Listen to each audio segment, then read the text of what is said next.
Bonjour, ici Nadia et bienvenue dans cette nouvelle vidéo. Nous allons parler des différents tirages. Le premier tirage que nous allons expérimenter ensemble, la coupe. Nous allons prendre le jeu de cartes, le brasser tranquillement. La coupe permet de répondre rapidement à une question de façon très simple et de se familiariser avec les cartes. Quand la question est OK, par exemple, comment va se passer cette semaine? Je pose le jeu de cartes. De la main gauche, je le partage en deux. Le côté gauche est la carte principale. Cette carte va répondre à la question. Ça sera le sujet, le nom de la question. La deuxième carte que nous avons mis sur la droite, elle va nous donner la réponse. Comment va évoluer l'action? Alors, pour savoir comment va se passer cette semaine, la carte numéro 12, qui se trouve sous le dessous du premier paquet, nous parle de bonheur, de cœur. Ça veut dire que c'est une semaine qui va être réjouissante. Ça veut dire que des choses vont se positionner, des petits cadeaux de la vie qui vont nous faire plaisir. L'autre côté de la carte va nous donner des querelles. Et ça peut nous apporter un conflit. Juste la coupe. Je pourrais dire que cette semaine, il faut garder le soleil dans le cœur. C'est mon expression favorite. Parce qu'il risque d'avoir un petit peu de litige dans lequel il faudra peut-être défendre nos intérêts.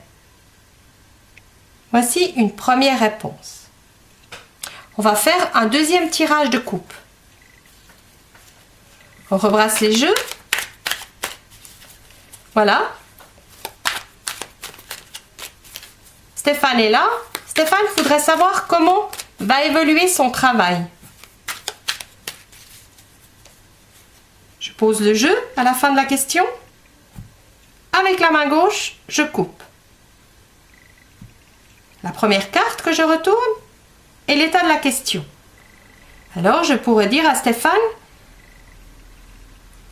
que dans son travail, il se sent bien. C'est un travail dans lequel, au niveau financier, on se trouve très à l'aise. Il rapporte peut-être de l'argent, il peut travailler dans de la comptabilité. La carte jaune est la carte de la réussite qui parle du professionnel et qui nous parle de l'argent. La réponse, ça veut dire que il attend des nouvelles. Il y a des nouvelles qui vont arriver par rapport à de l'argent.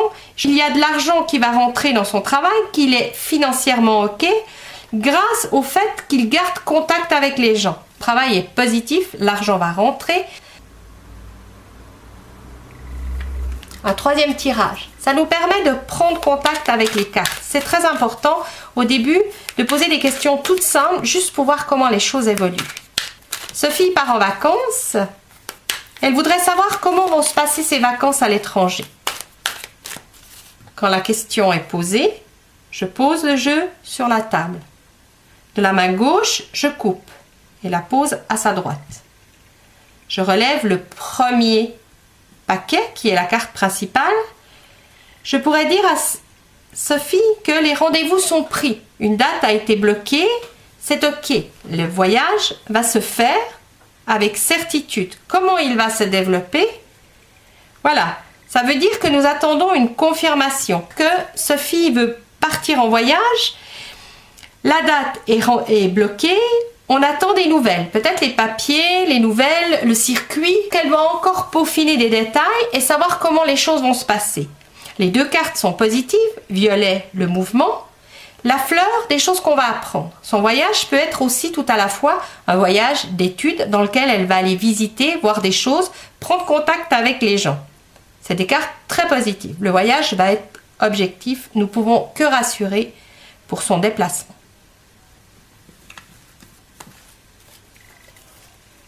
Un quatrième essai.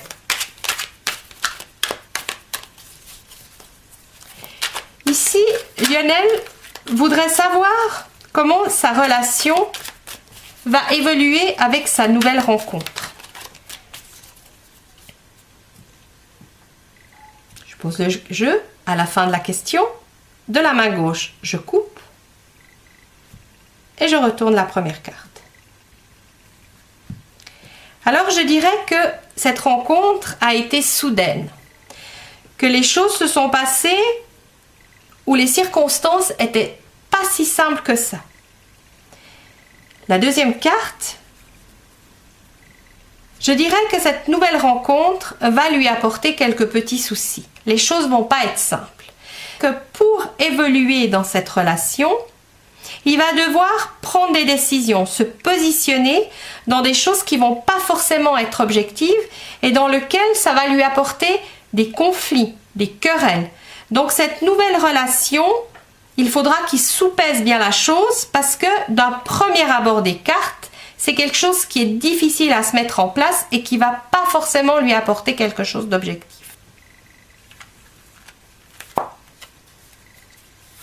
On continue pour la dernière explication pour un jeu de couple toute simple. Elisabeth rêve de faire des cours du soir. Elle voudrait savoir si dans son emploi du temps, elle va pouvoir s'y consacrer entièrement. Je pose le jeu, je coupe avec la main gauche en pensant à la question et je retourne la première carte. Quel est l'état d'esprit d'Elisabeth? Elisabeth a vraiment envie de faire quelque chose pour lui remplir un petit peu le cœur, pour avoir des nouveaux contacts. On voit que ça fait peut-être un moment que l'idée est là, peut-être qu'elle n'a pas forcément mis en action. La réponse? Pour moi, c'est une heureuse perspective. Je ne peux que l'encourager à aller faire ses cours. Ces cours vont lui apporter du bien au cœur et de la chance. Les deux cartes sont très positives, de la famille des coccinelles, qui apporte une évolution, quelque chose qui va permettre à sa vie d'évoluer de plus en plus et de mieux en mieux.